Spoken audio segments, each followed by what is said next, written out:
Five elements जल अग्नि पृथ्वी वायु आकाश।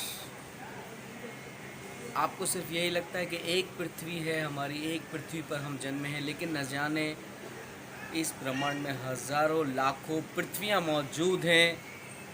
शायद उन पर जीवन हो या ना हो, पर जिस पृथ्वी पर हमारा जीवन है उस जीवन को हम जी कैसे रहे हैं। चलिए, उस जीवन को हम जी कैसे रहे हैं। दिन रात की भाग दौड़, दिन रात काम करना, दिन रात इससे लेना उससे देना, इसके बारे में सोचना उसके बारे में सोचना, इसने मुझे ये नहीं दिया, उसने मुझे वो नहीं दिया, मैंने इसका इतना लिया, मैंने उसका इतना लिया, या मैंने उसको इतना दिया। उसके बाद आप दुख आपके जीवन में आ जाता है।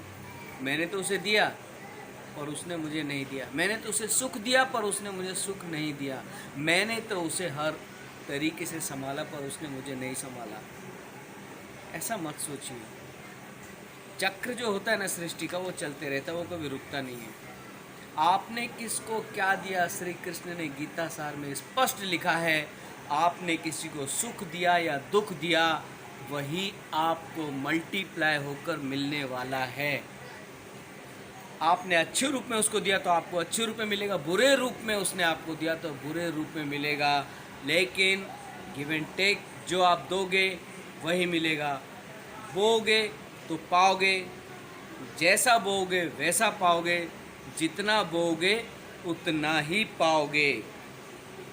अब बात आती है, हम तो बहुत अच्छे थे, हमारे जैसा तो कोई था ही नहीं, हमें फिर ज़िंदगी भर का ये दुख क्यों। हम तो अच्छे थे, हमें किसी को दुख देने का कोई मतलब ही नहीं था, फिर हमें दुख क्यों।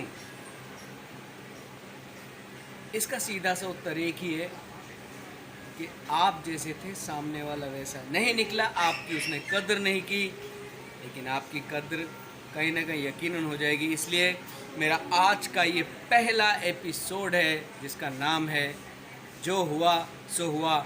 आपके साथ कोई अच्छा है बुरा है, आपको कोई ले रहा है या आपको कोई कुछ दे रहा है, उम्मीद से ज़्यादा आपका नफ़ा नुकसान कर रहा है, तो गम मत करना। हो सकता है कुछ कर्मों का लेखा जोखा हो। इसलिए यार मैं एक ही बात बोलूँगा, मेरे पहले एपिसोड में आप सभी का स्वागत है। जो हुआ सो हुआ, छोड़ो ना यार।